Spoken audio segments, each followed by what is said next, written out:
Yo, salut les amis, bienvenue sur la chaîne 7. Ici, on partage des activités de foot et des reviews de faits, des actualités et des débuts de match. On commence avec la large victoire et consécutive de FC Barcelone contre les FC Espagnols. 3 buts à 1. Et David Olmo, double buteur et la passe extérieure comme Luka Modric de la part de Lamine Yamal. Oui, ça, c'est la dinguerie. Mais la Barça est devenue une équipe monstrueuse. Oui, c'est dingue. Vous n'allez pas y croire, mais c'est très dingue. Si tu veux jouer contre le FC Barcelone maintenant, il faut s'apprêter à des hors-jeux.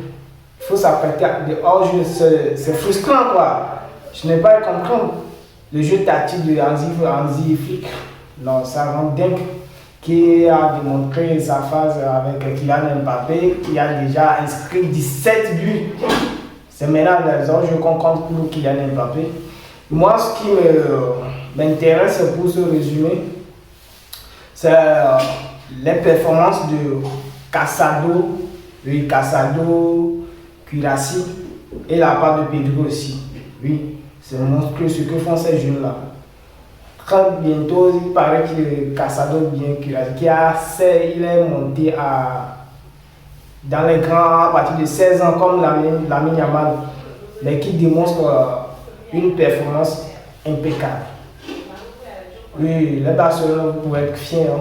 Vous pouvez être fiers. Ce match, c'est de la dinguerie. Vous voyez le premier but même, le premier but que les Espagnols ont marqué. Oui, ils ont marqué le premier but refusé par hors-jeu. Il paraît que c'est le premier but qui a été refusé par l'entrée de l'avancée de l'attaquant.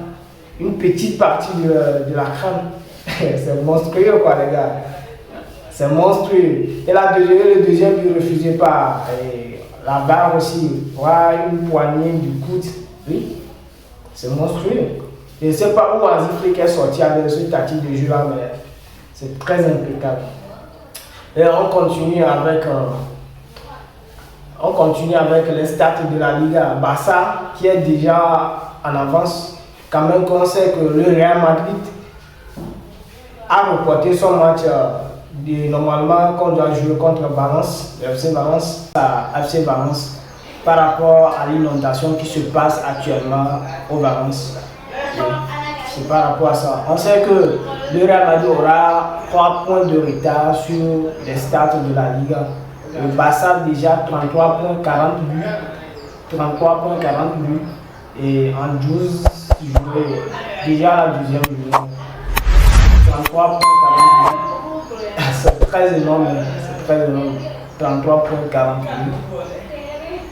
33 points, 40 buts à la deuxième journée. Oui. On continue avec des rumeurs qui circulent que le FC Barcelone voulait faire signer Rafael Leao.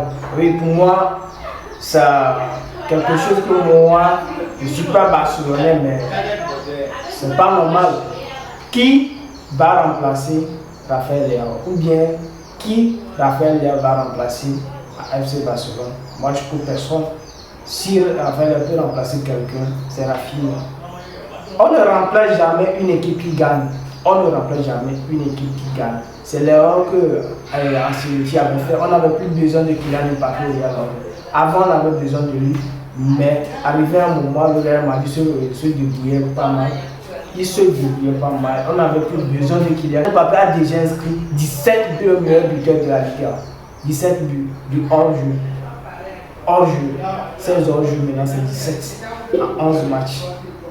C'est pas normal, quoi. Normal Kylian Mbappé était un joueur de classe mondiale face à FC Barcelone le match passé. Normal, il devait déjà jusqu'au deuxième mi-temps, il devait comprendre les stratégies du jeu qu'adoptaient les Barcelonais pour percer leur défense.